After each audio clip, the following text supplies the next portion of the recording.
The taste of blood was the first thing I noticed when I woke up. Copper and salt coating my tongue, trickling from the corner of my mouth onto the rough fabric of my prison uniform. My head felt wrong somehow, as if someone had filled it with wet sand and then stirred it with a metal rod. When I tried to remember where I was or how I'd gotten there, the thoughts slipped away like water through my fingers. My name was Henrik Voss, I think.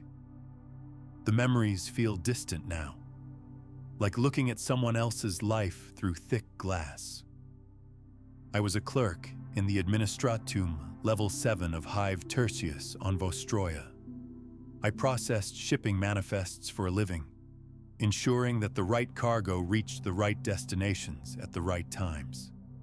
It was honest work, necessary work, the kind that kept the Imperium's vast machine functioning smoothly. I had worked in the same office for 12 years, occupying a small desk in a room filled with hundreds of other desks, where hundreds of other clerks performed the same essential functions. We were the synapses of the imperial nervous system, processing information and ensuring its accurate transmission across the vast distances that separated the Imperium's countless worlds. Without us, the supply chains would collapse, armies would run out of ammunition, and entire sectors would starve. My daily routine was as precise as clockwork. Arrival at 0600, exactly 15 minutes before the start of the work shift. Review of overnight communications and priority adjustments. Processing of standard shipping manifests from 0615 to 1200, with a brief break for nutritional intake. Priority cargo review from 1230 to 1800, followed by end-of-shift documentation and preparation for the next day's assignments. I took pride in my accuracy ratings. In 12 years of service, I had maintained a 99.97% precision rate, processing over 2.3 million individual shipping entries without significant error. My supervisor, Sub-Adept Korath, had commended me twice for exceptional performance, noting my dedication to imperial efficiency in my permanent record. I had even been considered for promotion to senior clerk status, a position that would have included a larger HAB unit and increased protein rations. But I made a mistake. A single error in a shipping code that sent 3,000 lasgun power packs to the wrong regiment. The power packs that arrived instead were incompatible with their weapons, leaving an entire company defenseless during a critical engagement against Orc raiders. 47 soldiers died because of my mistake. 47 lives lost because I transposed 2 numbers in a 14-digit code. The error occurred during the late shift on a Thursday. I had been processing priority military shipments for over 10 hours, my eyes burning from staring at data screens and my fingers cramping from constant input work. Shipment designation 77749 Alpha Tertius was supposed to be routed to the 23rd Vostrovan Firstborn on Cadia. Instead, I coded it for the 32nd Vostrovan Firstborn on Mordian. 2 numbers, 2 simple digits reversed in a moment of fatigue-induced confusion. The power packs reached Mordian 3 days later, where they sat in a supply depot for 2 weeks before anyone realized they were the wrong type. By then, the 23rd Firstborn had already deployed to Cadia with ammunition that wouldn't fire in their weapons. The Orc attack came at dawn on the 3rd day of their deployment, a massive assault that should have been easily repelled by a properly equipped Imperial Guard company. Instead, it became a massacre. Guardsmen frantically tried to make their weapons function, while Orc Choptas tore through their positions. Some resorted to using their lasguns as clubs. Others fixed bayonets and charged into certain death rather than cowering behind cover that couldn't protect them. By the time reinforcements arrived, 47 brave soldiers lay dead in the mud of an alien world, their lives sacrificed to my momentary lapse in concentration. In the Imperium, such errors have consequences. The investigation was thorough and swift. Administrative Audit Division traced the error back to my workstation within 6 hours of the casualty reports reaching Terra. The evidence was overwhelming. Biometric scanners confirmed that I had been the only person with access to my terminal during the time period when the incorrect entry was made. Voice pattern analysis of my verbal confirmations matched my registered voice print with 99.98% accuracy. There was no possibility of mistake, no room for doubt about my culpability. The arbitrators came for me at dawn, their black carapace armor reflecting the pale light filtering through the hab block's grimy windows. Senior Proctor Thane read the charges in a voice devoid of emotion, while his subordinates secured my hands with consecrated shackles that burned against my wrists. Gross negligence resulting in Imperial casualties. Dereliction of duty in time of war. Administrative heresy of the 3rd degree. My neighbors watched from their doorways as I was led away, their faces showing the mixture of fascination and horror that people always display when confronted with someone who has fallen from grace. Some of them I had known for years. Jorik from Hab Unit 47C, who worked in the water reclamation plant. Elderly Mira from 47F, who had served in the Munitorium for 40 years before retirement. Young Cassian from 47A, who was studying for his Administratum entrance exams. None of them spoke as I was marched past their homes. None of them offered support or expressed sympathy. In the Imperium, association with the fallen was itself a form of contamination, and self-preservation demanded maintaining distance from those who had proven themselves unreliable. I understood their silence. I would have done the same thing in their position. The trial was a formality that lasted exactly 17 minutes. Judge Arbitrator Corvus presided over the proceedings from behind a desk covered with data slates and legal codices, his augmetic eyes scanning documents with mechanical precision. The prosecution presented their case with ruthless efficiency, citing regulation after regulation that I had violated through my negligence. The defense, a junior advocate assigned by the court, offered a brief statement about my previous exemplary service record before acknowledging the incontrovertible nature of the evidence against me. Guilty on all counts, Corvus announced without looking up from his screens. The defendant's negligence resulted in the deaths of 47 loyal servants of the Emperor, thereby constituting a crime against imperial efficiency of the most serious nature. Sentence: corrective servitude for the duration of the defendant's natural life, to be carried out at Processing Station Omega-7 under the supervision of the Adeptus Mechanicus. At the time, I thought that meant labor camps or penal battalions. I had heard of such things: work details in the most dangerous environments, mine operations on airless moons, construction projects in radiation-soaked wastelands. Hard labor designed to extract useful work from criminals while ensuring they suffered appropriately for their crimes. It seemed like a reasonable punishment for someone whose carelessness had cost Imperial lives. I had no idea what corrective servitude actually entailed. They transported me to Processing Station Omega-7 in the back of an armored transport that smelled of disinfectant and human waste. 23 other prisoners shared the cramped space with me, all convicted of similar crimes against Imperial efficiency.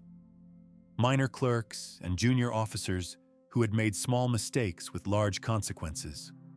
Ordinary people whose small failures had accumulated into major disasters. The woman sitting next to me was Kyra Vex, a supply officer who had miscalculated ration distributions for an entire battle group. Her error had left 3 regiments on half rations for 2 weeks, resulting in decreased combat effectiveness and 17 deaths from malnutrition-related illness. She stared at her manacled hands throughout the journey, occasionally whispering prayers to the Emperor that grew increasingly desperate as we traveled further from any world either of us had ever known. Across from us sat Joran Kale, a communications officer whose misrouted message had delayed reinforcements to a besieged Imperial outpost. The delay had lasted only 4 hours, but those 4 hours had been enough for Chaos cultists to overrun the position and massacre its defenders.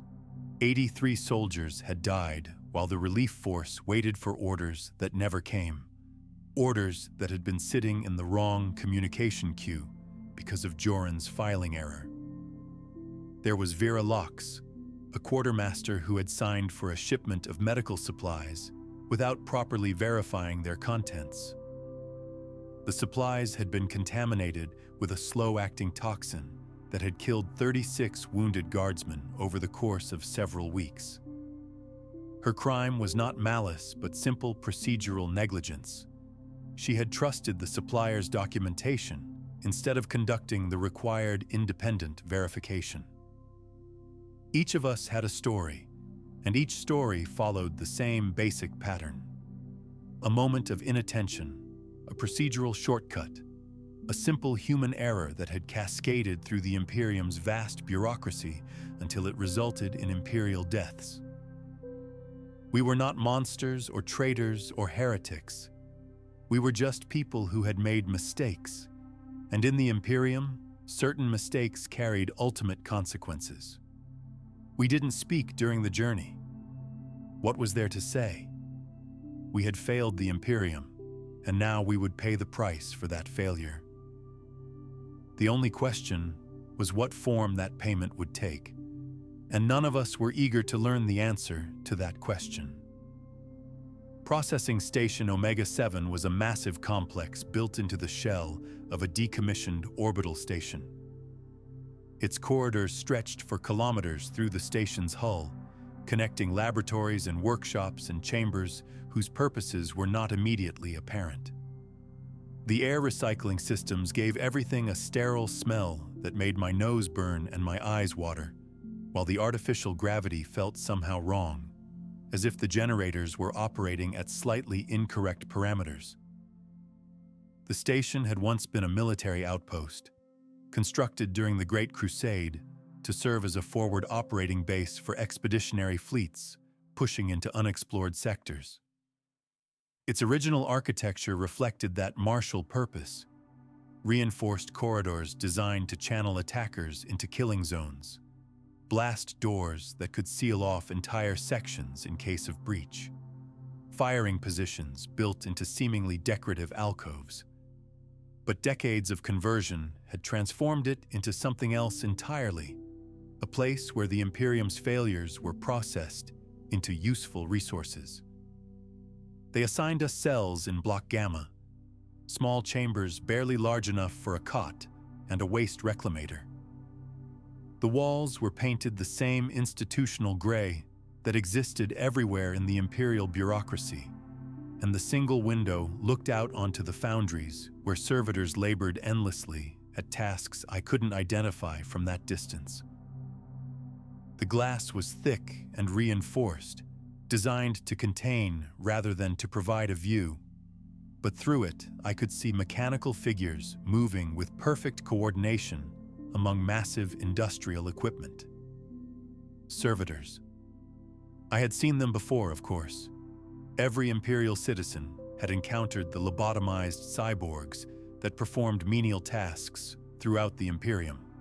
They operated lifts, maintained machinery, carried out simple instructions with mechanical precision. I had always assumed they were volunteers, citizens who had chosen to serve the Emperor in this diminished but useful capacity. Perhaps former soldiers too wounded for active duty, or elderly citizens who wished to continue contributing to Imperial society despite their physical limitations. I was wrong about that too. The orientation session took place in a vast amphitheater whose walls were covered with images of the Emperor in his many aspects. Here he was shown as the master of mankind, striding across burning worlds with a flaming sword in his hand. There he appeared as the Omnissiah, his flesh merged with sacred machinery in configurations that hurt to look at directly. Above the speaker's platform, a massive fresco depicted him as the God Emperor, seated on the golden throne with 10,000 years of accumulated suffering etched into his divine features. Tech Adept Valern presided over the gathering, his red robes rustling as he moved across the raised platform. Half his face had been replaced with mechanical components that whirred softly as they focused on the assembled prisoners. His remaining human eye was pale gray, surrounded by skin that had the waxy appearance of someone who had undergone extensive augmentation. When he spoke, his voice emerged from both organic vocal cords and mechanical vox casters, creating an unsettling harmony that made my teeth ache. "Citizens," he began, his amplified voice echoing through the chamber's vaulted ceiling, "you have been granted a rare privilege. Rather than facing execution for your crimes against imperial efficiency, you have been selected for transformation into a more useful form of existence. You will become servitors, loyal servants of the machine god, freed from the burden of individual thought that led to your failures." A murmur of confusion rippled through the assembled prisoners. We had expected penal labor, not surgical transformation. The man sitting behind me, a logistics coordinator whose misfiled reports had delayed supply convoys for an entire sector, leaned forward and whispered urgently to his neighbor. Around the amphitheater, 200 prisoners shifted uncomfortably in their seats as the implications of Valorn's words began to sink in. Kyra Vex raised her hand with trembling fingers, her voice barely audible in the vast space. "What exactly does the transformation involve?" Tech Adept Valern's mechanical eye focused on her with a soft clicking sound, its optical sensors adjusting to examine her face with clinical detachment. The process is both sacred and practical. Your higher brain functions, the portions responsible for creativity, ambition, fear, and other inefficient emotions, will be surgically removed. The remaining neural tissue will be augmented with cybernetic implants that allow for direct machine interface. Your bodies will be modified as necessary to perform your assigned functions. He gestured toward a series of pic screens that descended from the ceiling, displaying images that made my stomach clench with instinctive dread. Humans with their skulls opened like flowers, brain tissue being carefully excised by mechanical arms, bodies being fitted with additional limbs, optical sensors, vocalization units. The final results looked barely human, more machine than flesh, their faces showing no trace of consciousness or awareness. "You will serve the Emperor more efficiently as servitors than you ever could as unmodified humans," Valern continued, his mechanical voice layering harmonics that seemed to resonate in the bones of my skull. "Your capacity for error will be eliminated. Your productivity will increase exponentially. Your loyalty will be absolute and unquestioning. It is, in many ways, a form of redemption." Redemption. The word had a pleasant sound to it, suggesting forgiveness and the possibility of starting over. But looking at those images, at the hollow-eyed creatures that had once been human beings, I found it difficult to believe that what we were being offered was any form of salvation. The servitors in the pictures moved with mechanical precision, but their eyes held no recognition, no awareness, no trace of the people they had once been. One of the prisoners, a young man who couldn't have been more than 25, stood up abruptly from his seat. "This is madness," he shouted, his voice cracking with terror. "You can't just cut open our heads and turn us into machines. We're Imperial citizens. We have rights! Two servitors flanking the amphitheater's exits began moving toward him with smooth, coordinated steps. They were combat models, their bodies augmented with armor plating and weapon mounts that spoke to their intended function as pacification units. The young man's protests died in his throat as he realized the futility of resistance. "Citizen," Tech Adept Valern said with mechanical patience, "rights are earned through service to the Imperium. By your crimes against Imperial efficiency, you have forfeited the right to continued existence in your current form. The transformation offers you the opportunity to serve despite your failures, to contribute to the greater good despite your proven unreliability. It is mercy, not punishment." The servitors reached the young man and took him by the arms with gentle but irresistible force. His struggles were useless against their mechanical strength, and within moments, he was being escorted from the chamber. None of us tried to help him. What could we have done against machines that felt no pain, showed no mercy, operated according to programming that couldn't be reasoned with or bargained with? The rest of the orientation proceeded without interruption. Valorn explained the processing schedule, the medical procedures involved, the various types of servitor conversion available depending on our physical characteristics and intended functions. Some of us would become basic labor units, augmented with hydraulic limbs for heavy lifting.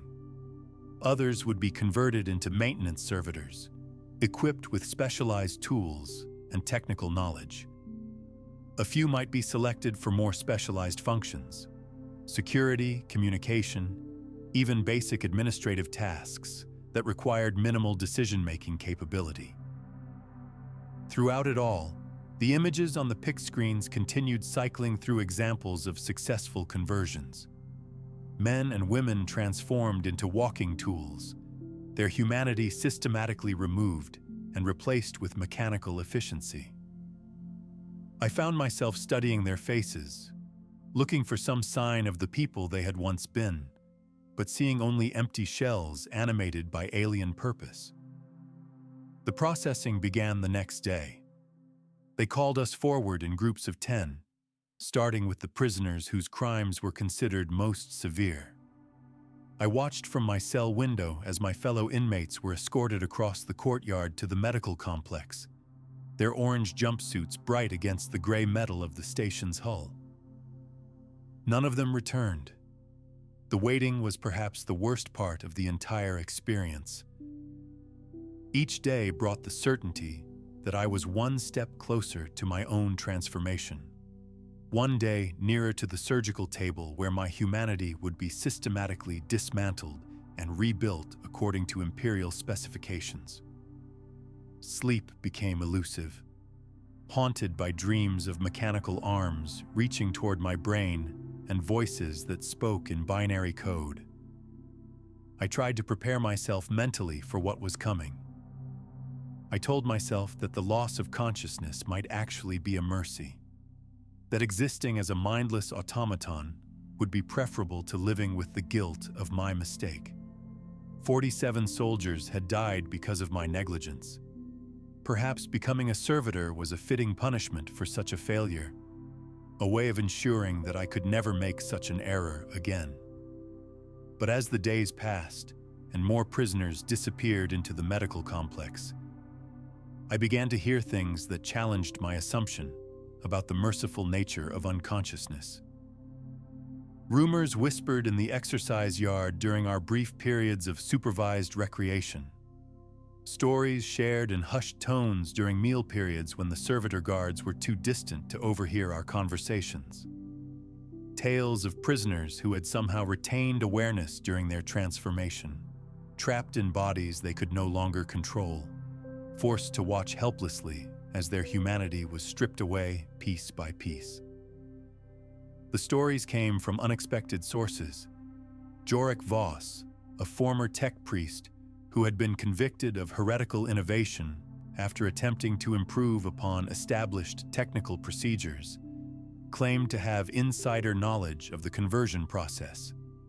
According to him, consciousness was far more resilient than the Mechanicus acknowledged, often persisting in forms that their instruments couldn't detect.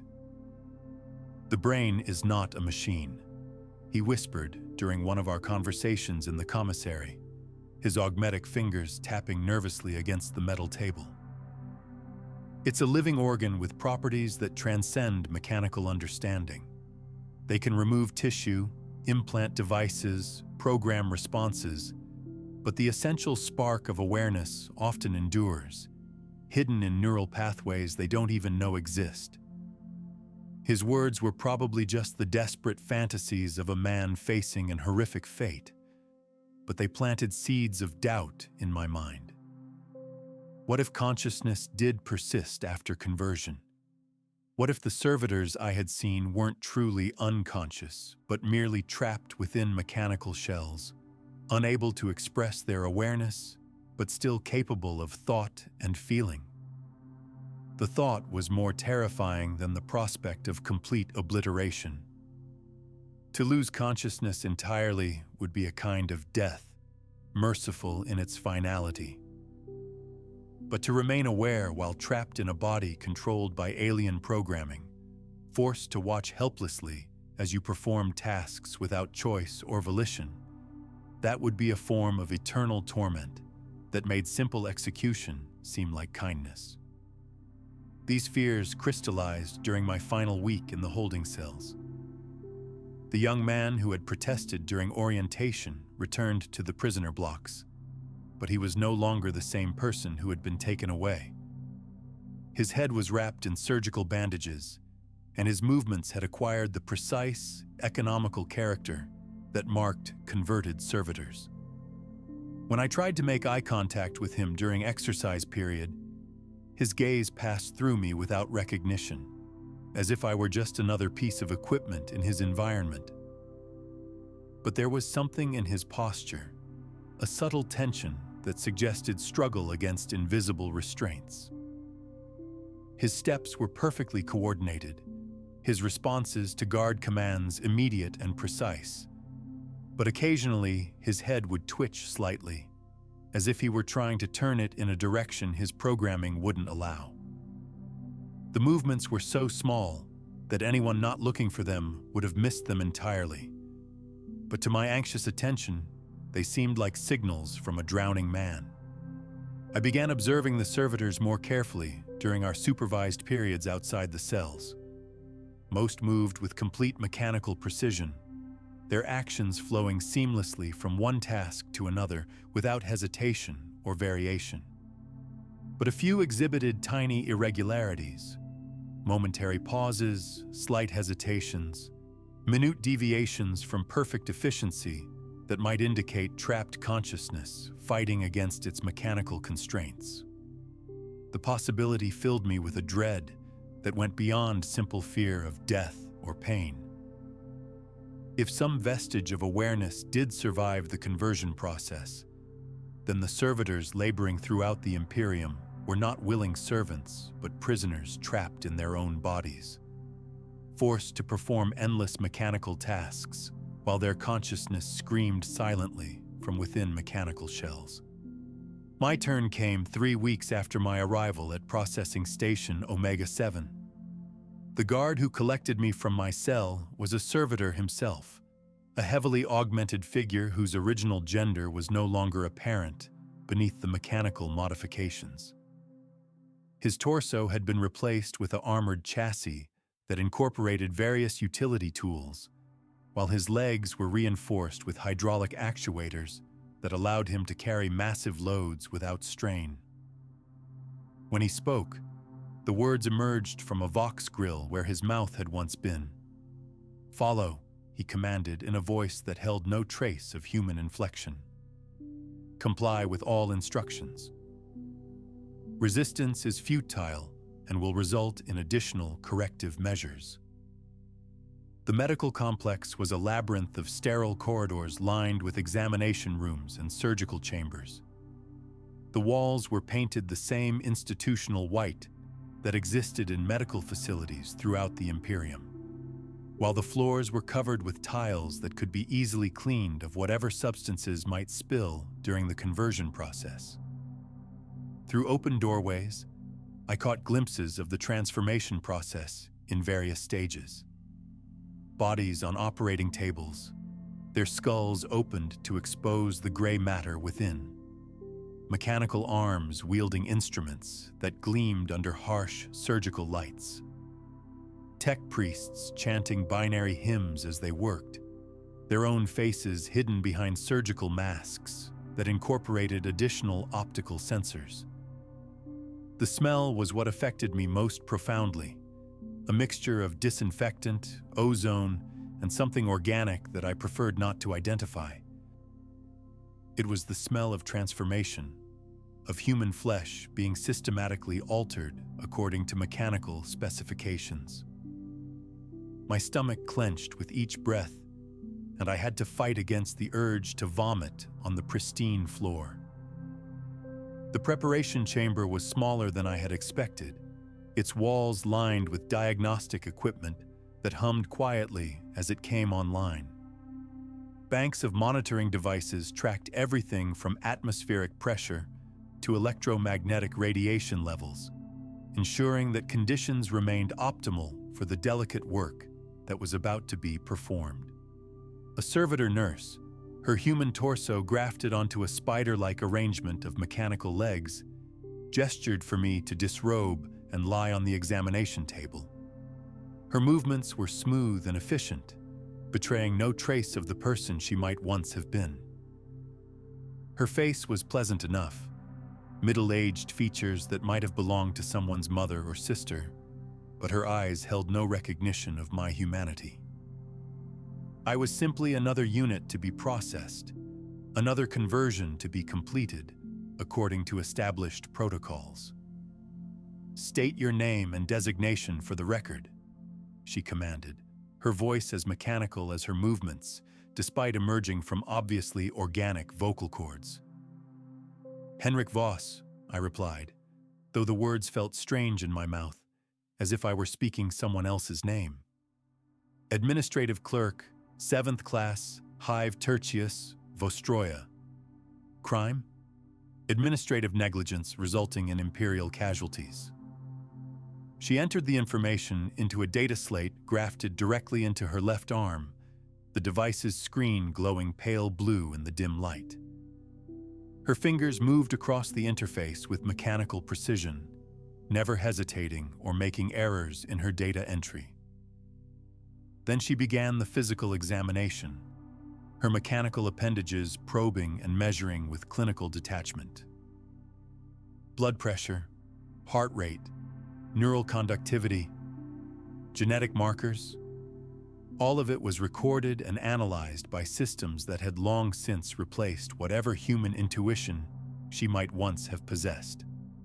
Additional arms emerged from her torso to conduct simultaneous tests, checking my reflexes while simultaneously drawing blood samples and conducting electromagnetic scans of my nervous system.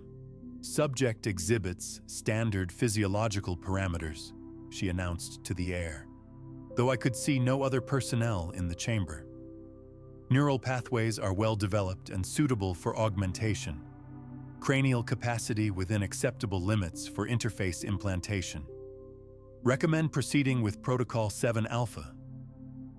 Protocol 7 Alpha, I learned, was the standard conversion process for administrative criminals deemed suitable for maintenance servitor duties. It involved the removal of specific brain regions associated with creativity, ambition, and independent decision-making, while preserving the motor functions and basic cognitive abilities needed for mechanical operation. The procedure had a 98.7% success rate, with failure defined not as death, but as insufficient behavioral compliance in the converted subject. The preparation process took hours. They shaved my head completely, removing every hair from my scalp with surgical precision. Blessed oils were applied to my skin in patterns that followed mathematical principles I didn't understand, each symbol burning slightly as it was painted onto my flesh. The oils contained trace amounts of sacred metals that would interact with the cybernetic implants, creating the necessary interface between organic neural tissue and mechanical systems. Sensor nodes were attached to my skull, temples, and spine, their connections feeling like small violations as they pierced my skin. Each node was calibrated to monitor specific aspects of my nervous system during the surgery, ensuring that the tech priests could track the progress of the conversion in real time. Warning systems would alert them if critical functions were threatened, allowing for immediate corrective action. But the sensors served another purpose as well. They would monitor my consciousness throughout the procedure, tracking the gradual diminishment of self-awareness as my higher brain functions were systematically removed. The data they collected would be used to refine future conversion protocols, improving the efficiency of the process while ensuring that enough consciousness remained to operate mechanical systems. Through it all, I remained conscious and aware, watching the proceedings with a detachment that surprised me. Perhaps the mind's capacity for shock had limits, beyond which additional horror simply couldn't register. Or perhaps I was already beginning the process of disconnecting from my own body, preparing for the separation that was to come. The servitor nurse worked with mechanical precision, never pausing or showing uncertainty about any aspect of the preparation. Her multiple arms moved in perfect coordination, performing complex tasks simultaneously while maintaining constant communication with the monitoring systems. She was a masterpiece of surgical modification, transformed from whatever she had once been into a perfect tool for processing human consciousness. I found myself wondering who she had been before her conversion. What crime had brought her to this place? What mistake had cost her own humanity? Had she been like me, a minor functionary whose small error had cascaded into major consequences? Or had she committed some more serious breach of imperial law that warranted this particular form of punishment? The questions were pointless, of course. Whatever she had been, whoever she had been, that person no longer existed in any meaningful sense. What remained was a biological machine, efficient and reliable but utterly lacking in the qualities that defined human existence. In a few hours, I would join her in that mechanical state, my own consciousness reduced to the minimum requirements for servitor operation. The surgical chamber was a cathedral of technology, its vaulted ceiling disappearing into shadows above, while banks of instruments lined the walls like mechanical altars. At the center stood the operating table, surrounded by mechanical arms that moved with the fluid precision of trained dancers. The arms were equipped with every conceivable surgical tool: laser scalpels, microsurgical manipulators, neural interface probes, tissue extractors, and devices whose functions I could only guess at. Tech priest surgeon Korax presided over the proceedings, his own body so heavily modified that it was difficult to determine where flesh ended and machine began. His lower torso had been replaced with a tracked locomotion system that allowed him to move smoothly around the operating theater while maintaining perfect balance. Additional arms emerged from his back and sides, each one specialized for different aspects of the surgical process. "Henrik Voss," he said, consulting a data slate that emerged from his chest cavity like a mechanical tongue. "Administrative clerk, 7th class. Convicted of negligence resulting in 47 imperial casualties. Sentenced to corrective servitude through lobotomization and cybernetic augmentation." He looked down at me with optical sensors that glowed red in the surgical lights, their mechanical apertures adjusting constantly as they focused on different aspects of my physiology. His remaining human features were pale and waxy, stretched over a skull that had been extensively modified to accommodate additional sensory equipment.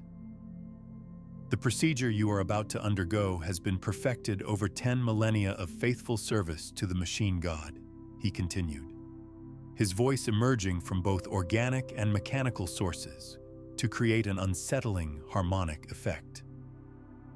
Your consciousness will be preserved in a reduced but functional form, sufficient to operate your assigned systems while eliminating the capacity for independent thought that led to your criminal actions. Preserved consciousness.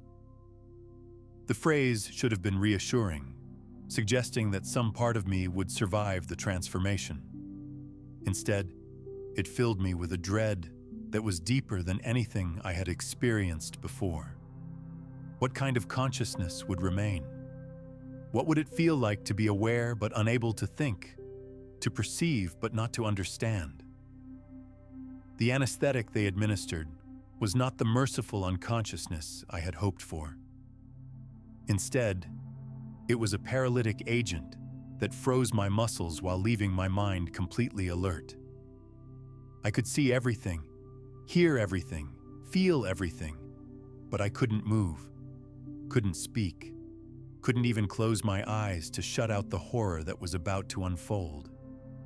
This was intentional, I realized. They wanted me conscious during the procedure, able to observe my own transformation from human to machine. The experience was part of the punishment, a final humiliation before my identity was surgically removed. I would be forced to watch as everything that made me Henrik Voss was systematically dismantled and discarded. Tech Priest Corax began his work with a prayer to the machine god, his mechanical voice rising and falling in binary hymns that my unaugmented ears couldn't fully comprehend. The other surgical servitors joined in the chant, their voices creating a harmony that was both beautiful and terrifying. They were celebrating, I realized. My transformation was not just a punishment, but a religious ritual, a sacred act that brought glory to their mechanical deity. The binary hymns spoke of flesh made perfect through mechanical augmentation, of consciousness freed from the limitations of purely organic existence, of service to the Omnissiah through the elimination of human weakness. To the tech priests, what they were doing to me was not mutilation, but improvement, not destruction, but transformation into a higher form of existence. The first incision was surprisingly gentle, a thin line drawn across my scalp with a precision that spoke to decades of practice. I felt the skin separate, the warmth of blood running down my temples, the cool air touching nerve endings that had never been exposed before. But there was no pain, just an awareness of being opened like a package whose contents were about to be examined. Corax worked with the patience of a master craftsman, his multiple arms moving in perfect coordination as they performed different aspects of the procedure simultaneously. One arm guided the laser scalpel that was opening my scalp, while another prepared the bone saw that would give him access to my skull. A third arm managed the suction systems that kept the surgical field clear of blood and other fluids. The bone saw came next, its high-pitched whine filling the chamber as it cut through my skull. I could feel the vibrations traveling through the bone structure of my head, a sensation that was both intimate and deeply wrong. They were opening me up, gaining access to the most private part of my being, the seat of everything that made me who I was. The sound was unlike anything I had ever experienced, not just the mechanical whirring of the saw, but the deeper vibration as it cut through layers of bone that had protected my brain for 34 years. Each cut sent resonances through my skull that I felt in my teeth, my jaw, the bones of my inner ear. It was as if my entire head was being tuned like some vast musical instrument. And then, as the top of my skull was lifted away like the lid of a jar, I saw my own brain for the first time. It was smaller than I had expected, gray and wrinkled and somehow vulnerable in the harsh light of the surgical chamber. Delicate blood vessels traced across its surface like roads on a map, carrying the nutrients that had sustained my thoughts and dreams and memories for 34 years. The surface pulsed gently with each heartbeat, a rhythm that had been constant since before my birth, but which I was only now able to observe directly. Now those thoughts and dreams were about to be edited, reduced to only the essential functions needed for my new existence as a tool of the Imperium. I was looking at the organ that contained everything I was, my memories of childhood in the hive, my pride in my work, my guilt over the mistake that had brought me here, my fear of what was about to happen. All of it was contained in that gray mass of neural tissue, and most of it was about to be removed forever.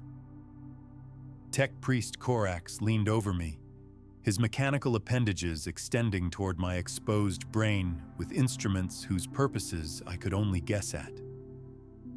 "The machine god has blessed you with a well-developed frontal cortex," he observed, his voice taking on the tone of a connoisseur appreciating a fine vintage. "The neural pathways associated with creativity and independent thought are particularly robust. Removing them will significantly improve your efficiency ratings." The first cut into my brain tissue was indescribable. Not physical pain, exactly, since brain tissue has no pain receptors. Instead, it was something deeper and more fundamental. The sensation of having pieces of my identity removed with surgical precision. I felt thoughts vanishing as they were severed from their neural foundations, memories dissolving as the pathways that sustained them were interrupted. The process was gradual, methodical, almost artistic in its precision. Corax worked with the patience of a sculptor removing excess marble to reveal the statue within, identifying specific regions of brain tissue and excising them with care. Each cut was accompanied by a change in my perception, a subtle shift in how I experienced the world around me. First to go was my capacity for abstract reasoning. Complex ideas that I had once been able to hold in my mind simultaneously simply disappeared. I could still perceive individual concepts, but the ability to connect them in meaningful ways was gone. It was like trying to read a book when half the words had been erased. I could see the remaining text, but it no longer formed coherent sentences. Mathematical concepts that had once been second nature became incomprehensible. The 14-digit shipping codes that I had processed thousands of times suddenly looked like random sequences of numbers with no internal logic. Even simple arithmetic became difficult as the neural pathways that supported logical thinking were systematically removed. Next was my emotional range. Fear, anger, joy, sadness, all of them faded like colors draining from a photograph exposed to too much light. What remained was a pale shadow of feeling, enough to register basic sensations, but not enough to truly experience them. I was still aware of what was happening to me, but I could no longer care about it in any meaningful way. The loss of emotion was perhaps the most disturbing aspect of the procedure. I could observe my own mutilation with perfect clarity, understanding intellectually that it was horrible, but unable to generate an emotional response to that understanding. It was as if I were watching someone else's surgery, observing from a great distance as a stranger's brain was systematically dismantled. My creativity followed soon after. The part of my mind that had once been able to imagine alternatives, to envision different possibilities, to dream of things that did not yet exist, all of it was carefully removed and discarded like surgical waste. I became incapable of seeing beyond the immediate present, unable to conceive of any reality other than the one directly in front of me. This loss was more subtle than the others, but no less profound.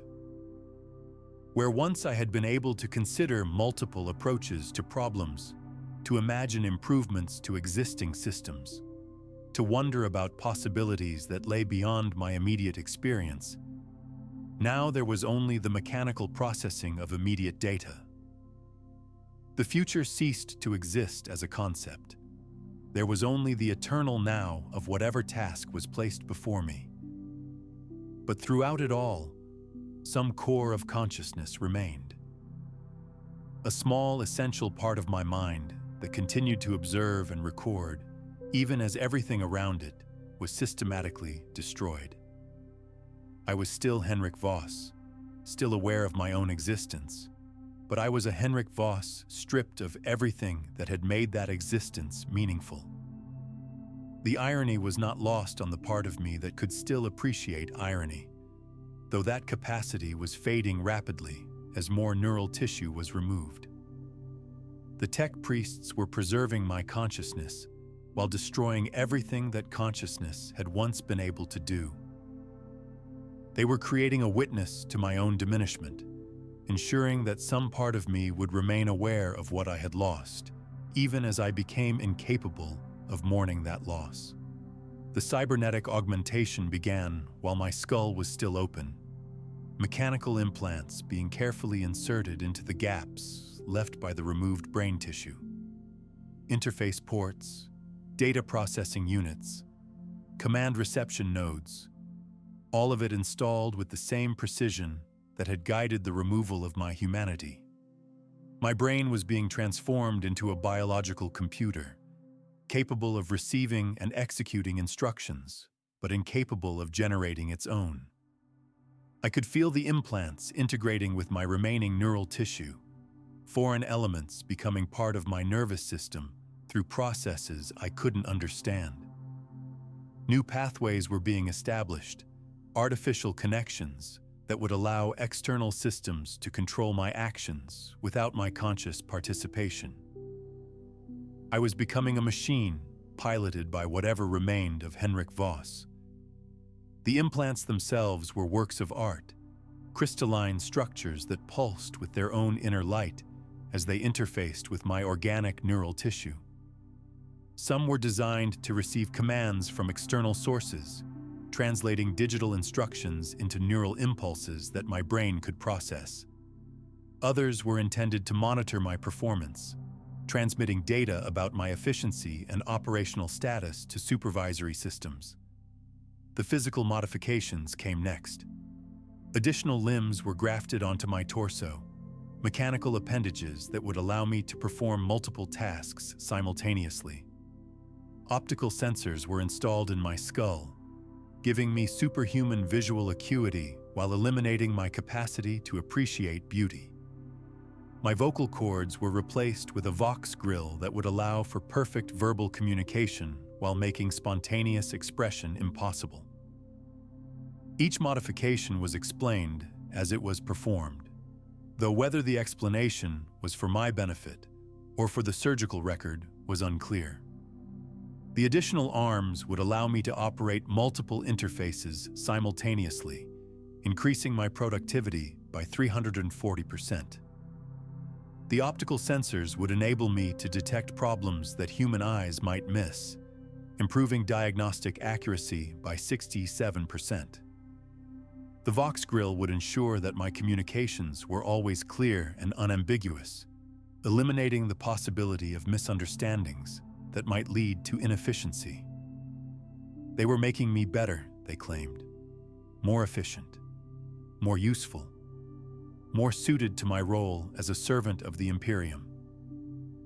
But as I watched my body being altered beyond recognition, I understood that what they were really doing was eliminating everything that had made my service voluntary. I was being transformed from a citizen who chose to serve into a tool that had no choice in the matter. The final phase of the transformation involved programming my new cybernetic systems with the instructions that would govern my future existence.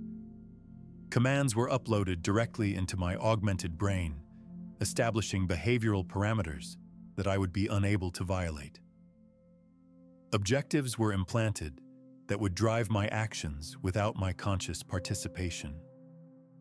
Priorities were set that would determine how I would respond to different situations.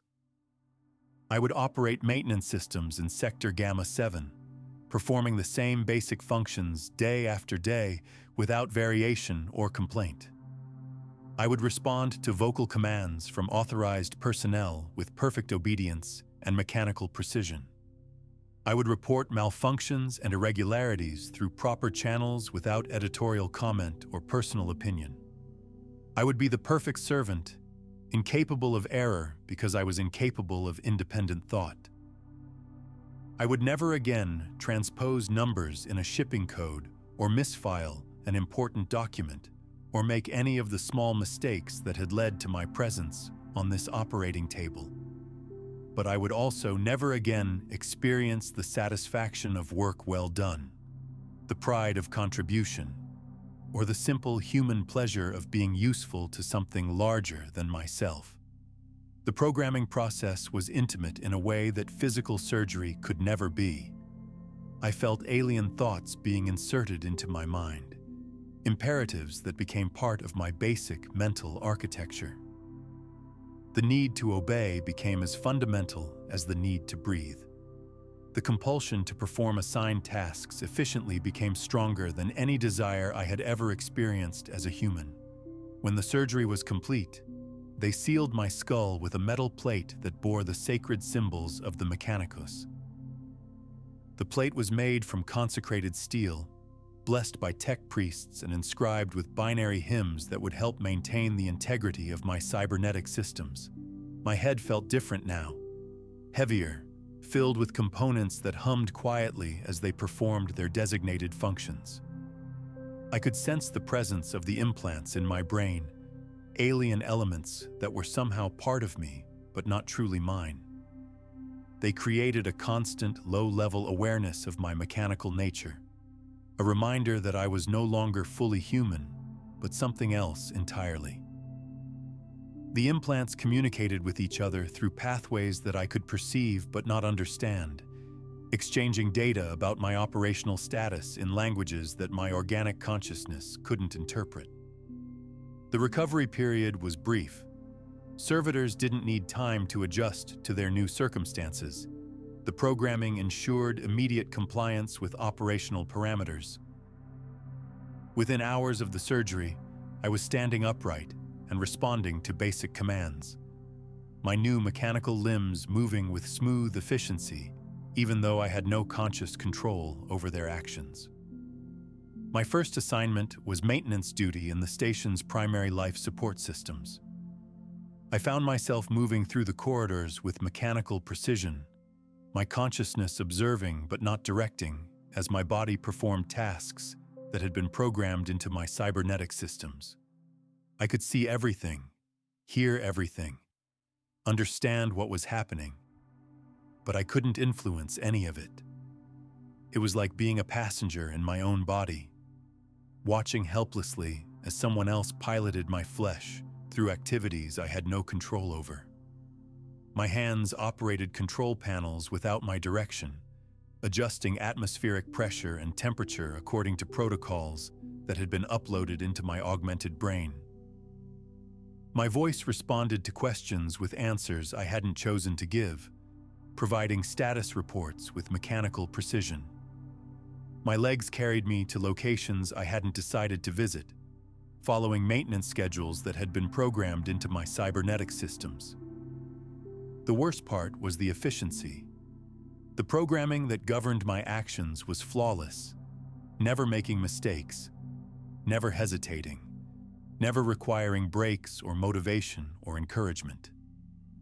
I performed my assigned tasks with mechanical perfection, maintaining systems that I had barely understood as a human, but now operated with intimate knowledge implanted directly into my augmented brain. Every valve, every filter, every sensor in the life support network was mapped in my mechanical memory. I knew the optimal operating parameters for each component, the maintenance schedules that would ensure maximum efficiency, the warning signs that indicated potential failures. The knowledge had been uploaded into my brain during the programming phase, giving me expertise that would have taken years to acquire through normal training. Days blended into weeks, weeks into months. The passage of time became irrelevant to someone who never tired, never needed rest, never experienced the relief of completing a difficult task. I existed in a perpetual present, carrying out my functions with robotic precision, while the part of me that remained conscious watched from somewhere deep inside my transformed mind. Other servitors worked alongside me, their own modifications reflecting their specialized functions. Loader servitors with hydraulic arms capable of moving massive equipment without strain. Scanner servitors with sensor arrays that could detect problems invisible to unaugmented eyes. Combat servitors with weapon mounts and armor plating that turned them into living tanks. All of them had once been human. All of them had once possessed names, histories, dreams, fears, hopes for the future. Now they were tools, their identities erased and replaced with operational parameters that defined their entire existence. They communicated only when necessary and only about work-related matters, their conversations as mechanical as their movements. But sometimes, in the brief moments between tasks, I thought I caught glimpses of something more in their optical sensors. A flicker of awareness that suggested the human consciousness might not be as completely eliminated as the tech priests claimed. Perhaps we were all prisoners in our own bodies, trapped observers watching helplessly as our flesh was directed by alien imperatives. The thought was both terrifying and oddly comforting. Terrifying because it suggested that the suffering of transformation was ongoing rather than mercifully ended. Comforting because it meant I might not be alone in my imprisonment, that somewhere within the mechanical shells of my fellow servitors, other human consciousness might be enduring the same fate. I tried to test this theory by observing my colleagues more carefully, looking for signs of the humans they had once been. The loader servitor designated Theta 9 sometimes paused fractionally longer than necessary between tasks, as if struggling with thoughts that his programming couldn't quite suppress. The scanner servitor called Beta 7 occasionally tilted her head in a way that seemed almost quizzical, as if questioning orders she was compelled to obey.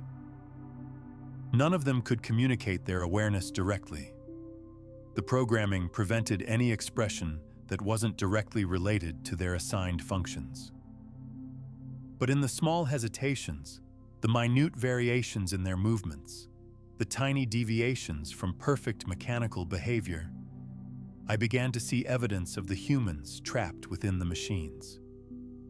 The realization made my situation both better and worse. Better because it confirmed that I wasn't alone in my imprisonment, that other consciousness endured alongside mine in the depths of augmented minds. Worse because it meant that dozens, perhaps hundreds, of other human beings were experiencing the same helpless observation of their own mechanized existence. We were a community of prisoners, each trapped in our own transformed flesh, unable to communicate our awareness, but somehow still connected by our shared humanity. We carried out our assigned functions with perfect efficiency while our consciousness watched from the depths, maintaining a silent vigil over what remained of our souls. The routine of servitor existence became a kind of meditation, repetitive actions that allowed my trapped consciousness to drift and explore the boundaries of my transformed mind.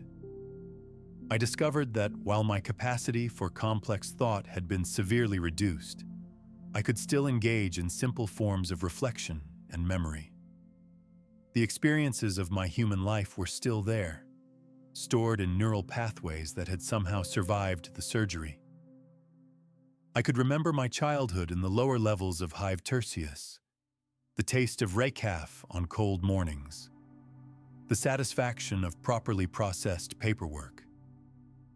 These memories had been stripped of their emotional content. I couldn't feel nostalgia or regret or longing when I accessed them. But the factual content remained intact. I was still Henrik Voss, even if Henrik Voss no longer had any meaningful existence. The memories became my refuge, a private space where some vestige of my original self could still exist. During the endless hours of mechanical labor, I would retreat into recollections of my human life, examining them with the detached interest of a scholar studying historical documents. They were artifacts of a person who no longer existed in any meaningful sense, but they were all I had left of who I had once been. I remembered my first day at the administratum, the nervous excitement of a young man beginning his career in imperial service. I had worn my best clothes, a jacket that had belonged to my father, trousers I had saved for months to purchase, and arrived 2 hours early because I was terrified of being late. The supervisor who trained me was a patient woman named Kalira, who showed me how to process shipping manifests with accuracy and efficiency. I remembered the promotion to level 7, the pride I had felt when my accuracy ratings qualified me for advancement. The new desk came with a small plaque bearing my name and designation: Henrik Voss, Administrative Clerk, 7th class, and I had polished it every morning before beginning work. Such simple pleasures, but they had given my life meaning and direction. I remembered the mistake, the late shift, the fatigue, the moment of inattention that had led to 47 deaths. Even in my current state, stripped of the capacity for guilt or remorse, I could still recall the exact sequence of events that had brought me to this operating table. The knowledge was precise and clinical, like reading a technical manual about someone else's failure. Years passed. The station's life support systems ran with perfect efficiency under my care, never experiencing the kind of failures that might have occurred under human maintenance. My body showed no signs of aging. The cybernetic augmentations included life extension protocols that would keep me functional for centuries if necessary.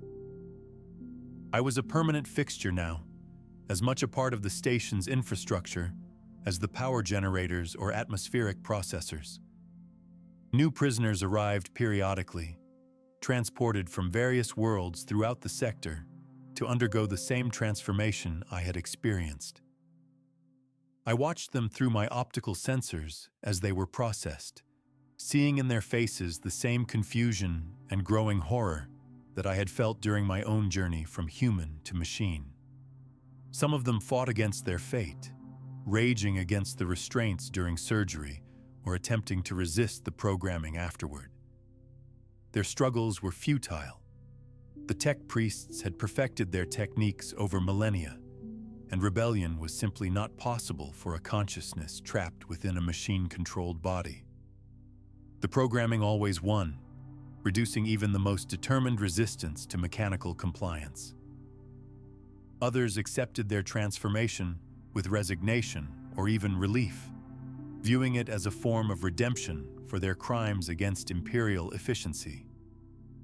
These conversions were easier but no less tragic, watching as human beings voluntarily surrendered their agency to become perfect servants of a system that valued function over humanity.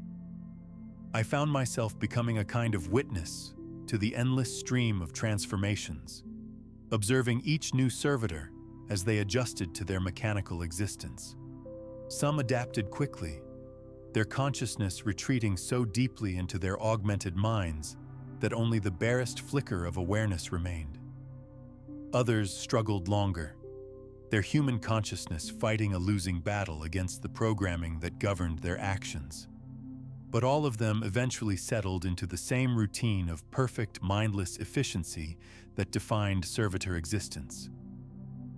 Their bodies performed their assigned functions, while their consciousness watched helplessly from within, prisoners in their own flesh, observers of their own dehumanization.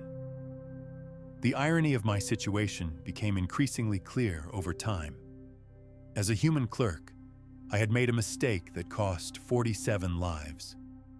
As a servitor, I had prevented countless potential failures through my perfect maintenance of critical systems. By any objective measure, my transformation had been a success. I was now far more valuable to the Imperium than I had ever been as an unmodified human. But the cost of that increased value was everything that had made my service meaningful. As a human, I had chosen to serve the Emperor out of loyalty and duty. As a servitor, I had no choice in the matter.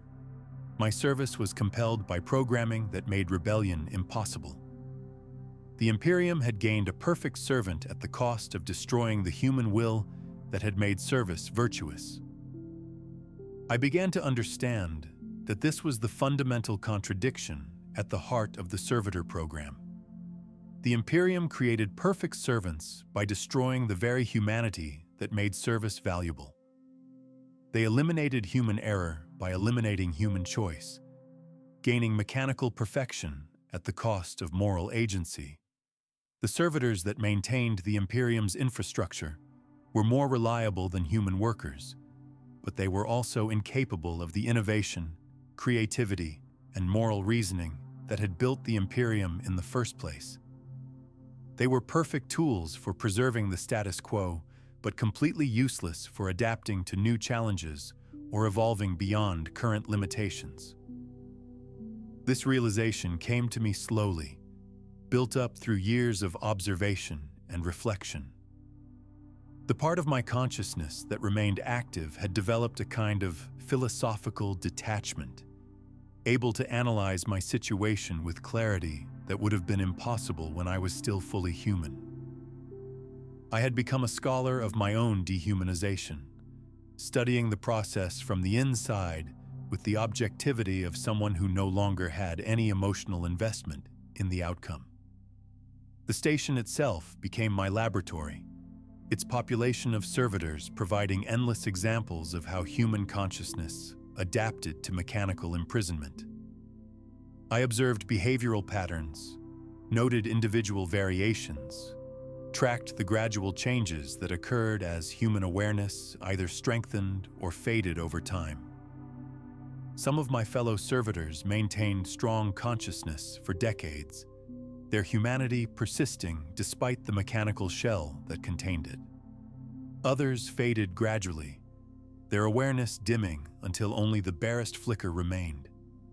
A few seemed to disappear entirely, their consciousness so deeply buried that no trace of the original person could be detected. I wondered what determined these different outcomes. Why did some humans retain more awareness than others? Was it a matter of willpower, or was there some physiological factor that influenced how completely the lobotomization affected consciousness? The programming prevented me from conducting any actual experiments, but I could observe and theorize from within the limitations of my transformed mind. The tech priests who oversaw the station's operations occasionally discussed their work within my hearing, providing insights into the theoretical framework that guided their surgical techniques. They spoke of consciousness as if it were an unnecessary byproduct of neural activity, something that could be eliminated without affecting the essential functions of the human brain.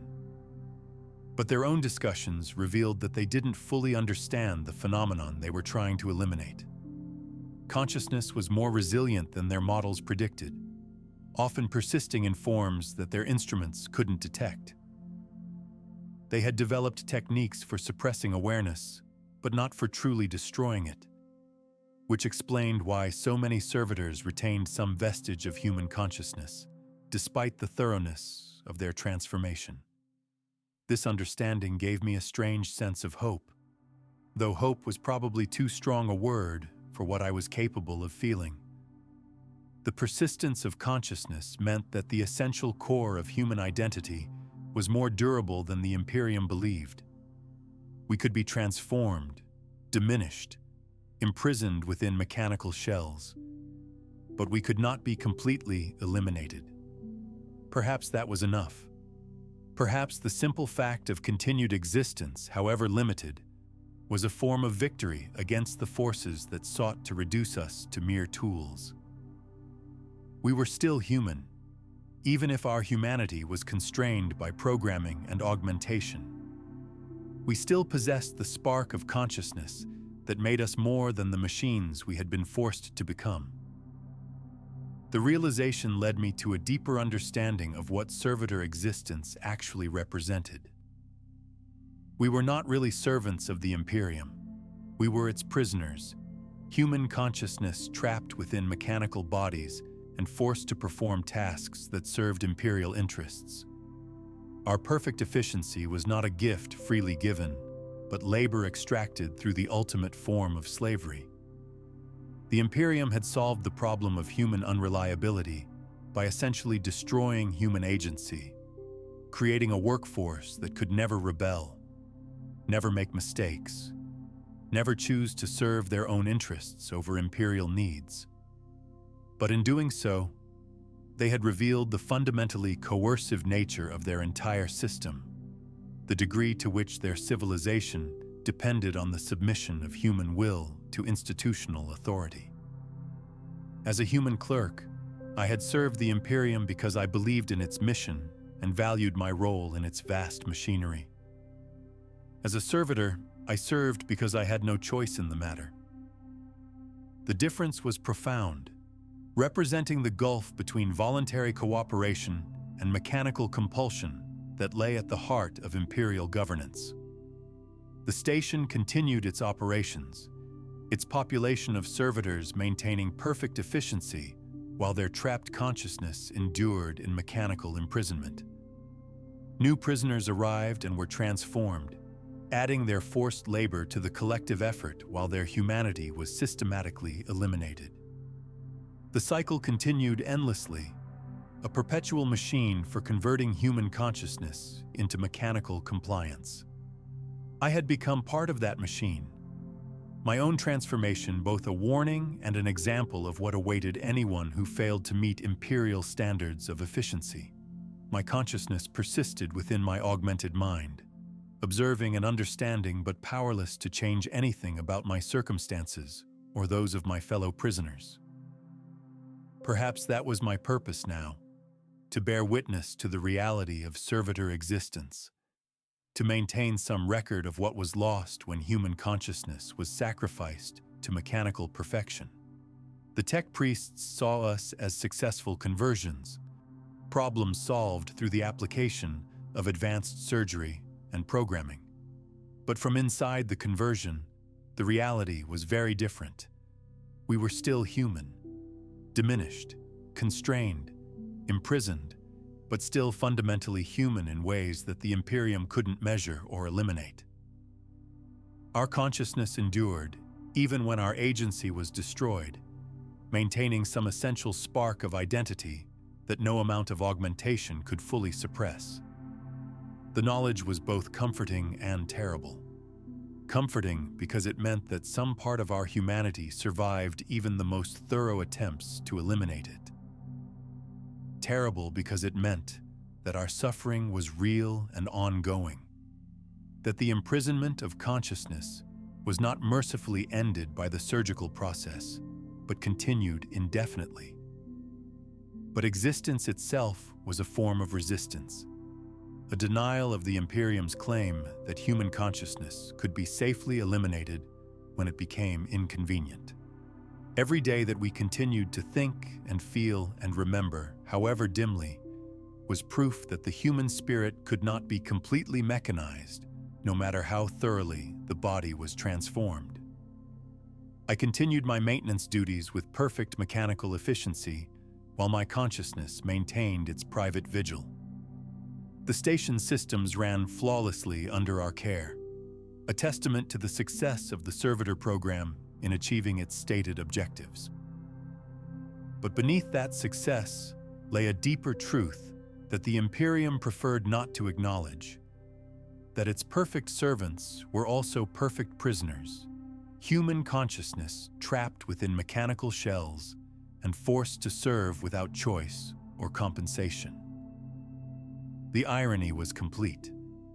In creating the perfect servants, the Imperium had revealed the inherent violence of its own system, the degree to which its stability depended on the systematic elimination of human agency. We servitors were not examples of imperial mercy or efficiency. We were monuments to the civilization's willingness to destroy its own citizens in service of abstract institutional needs. Decades passed in this existence. I watched entire generations of prisoners arrive, undergo transformation, and settle into the mechanical routine that defined servitor life. Each group brought their own stories of failure and punishment, their own small mistakes that had cascaded into imperial casualties. The crimes varied, but the outcome was always the same: human consciousness trapped within mechanical shells, forced to serve a system that had deemed them too unreliable for continued existence as autonomous beings. The station itself evolved during this period, expanding its facilities to accommodate the growing demand for servitor conversions.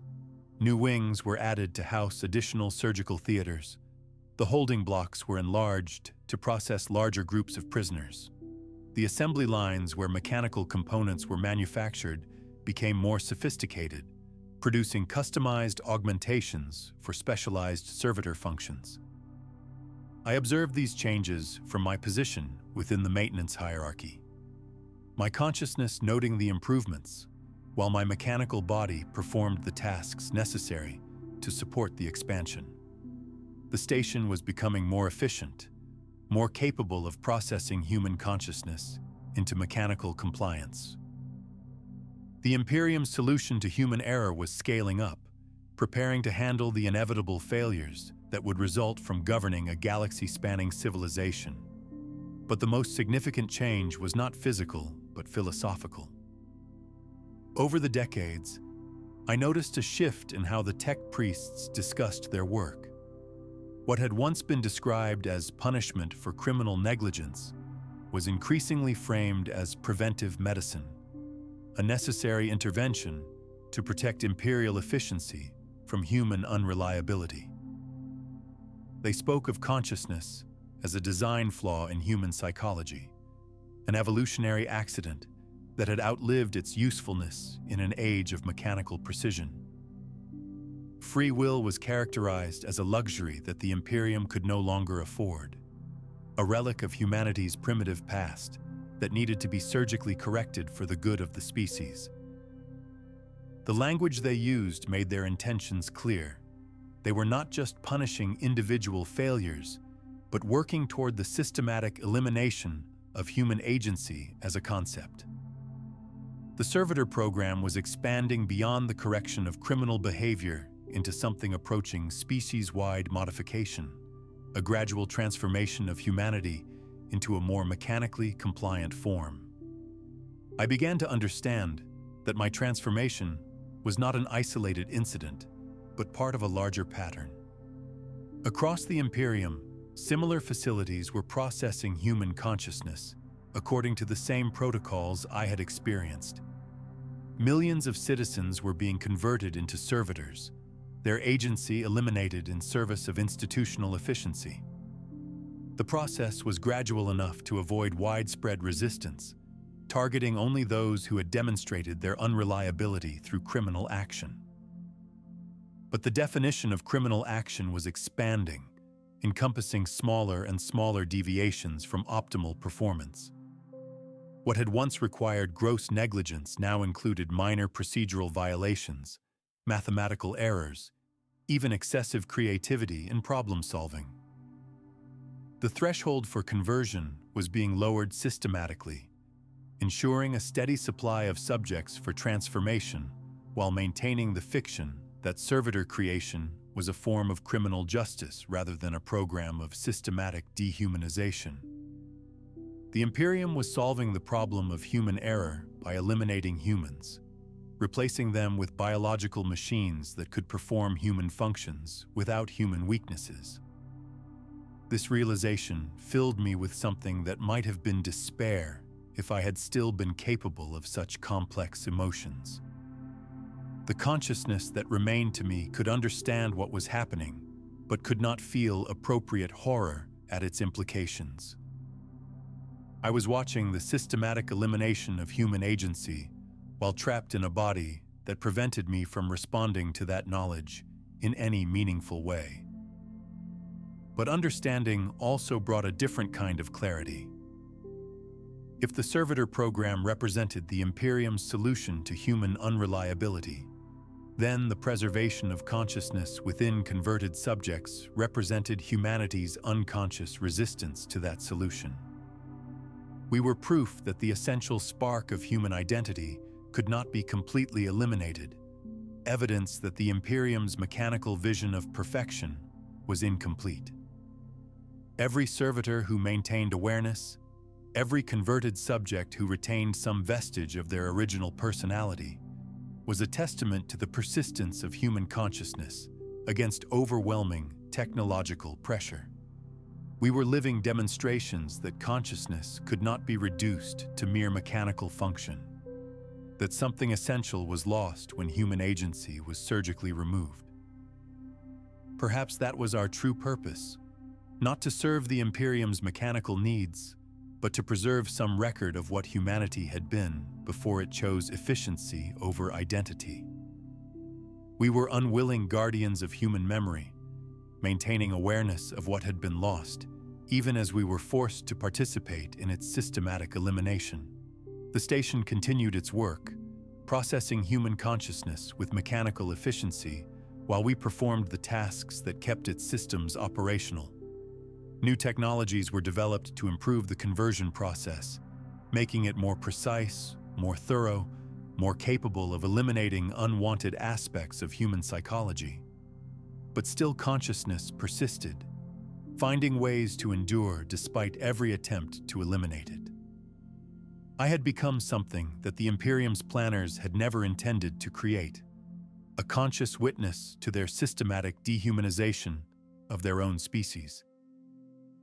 My awareness was an accident, a byproduct of surgical techniques that were not quite as precise as their designers believed. But that accident had preserved something that was supposed to be lost forever. In the end, perhaps that was the greatest irony of all. The Imperium's attempt to create perfect servants had instead created perfect observers, consciousness trapped within mechanical shells, but still capable of understanding what had been done to them. We were living proof that the human spirit could not be completely mechanized, no matter how thoroughly the body was transformed. This is what it means to be lobotomized into a servitor in the 41st millennium.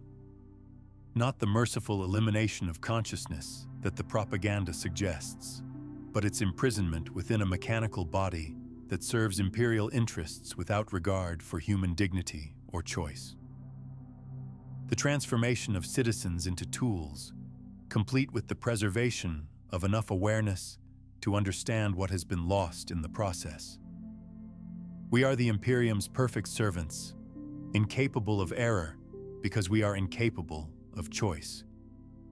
But we are also its perfect victims, human consciousness trapped within mechanical shells and forced to perform tasks that serve a system that values our function more than our humanity. The Emperor protects, the propaganda claims. But protection requires the consent of the protected, and our consent was surgically removed, along with our capacity for independent thought. We serve not because we choose to serve, but because we have been programmed to have no choice in the matter. In the grim darkness of the far future, there is only war.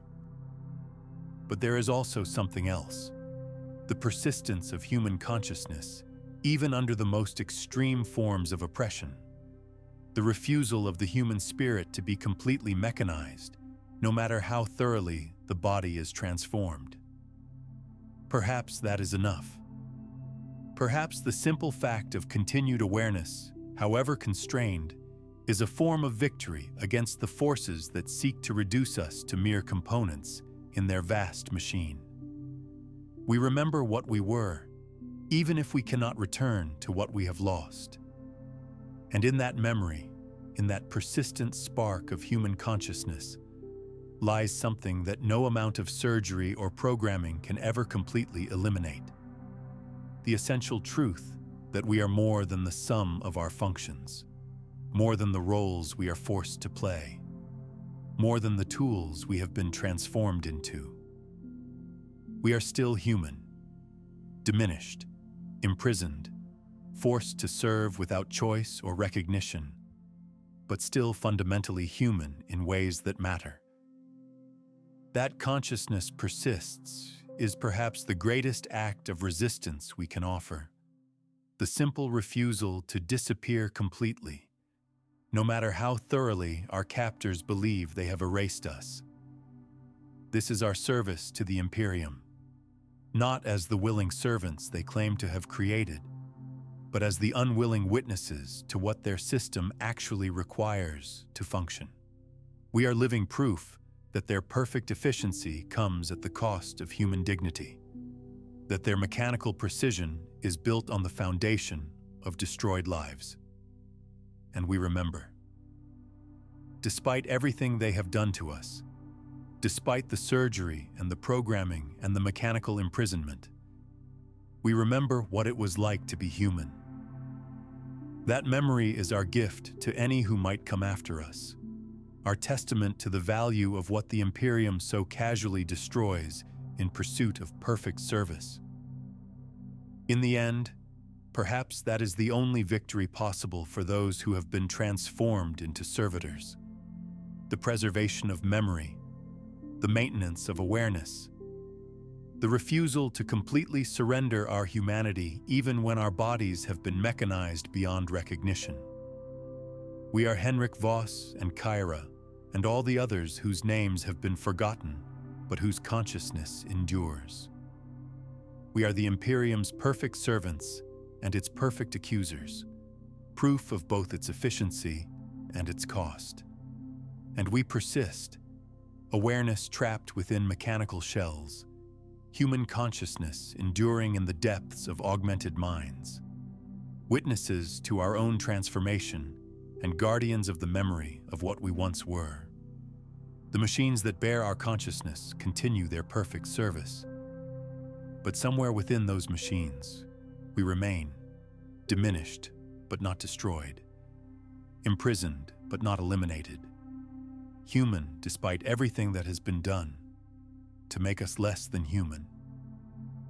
That persistence is our resistance. That memory is our gift. That consciousness is our victory, however small and personal it might be.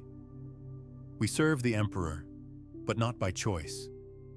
We maintain his machinery, but not with consent. We are his tools, but we remember what it was like to be more than tools. And in that memory lies everything the Imperium tried to destroy, but could not. The essential spark of human consciousness that no amount of surgery can ever completely eliminate.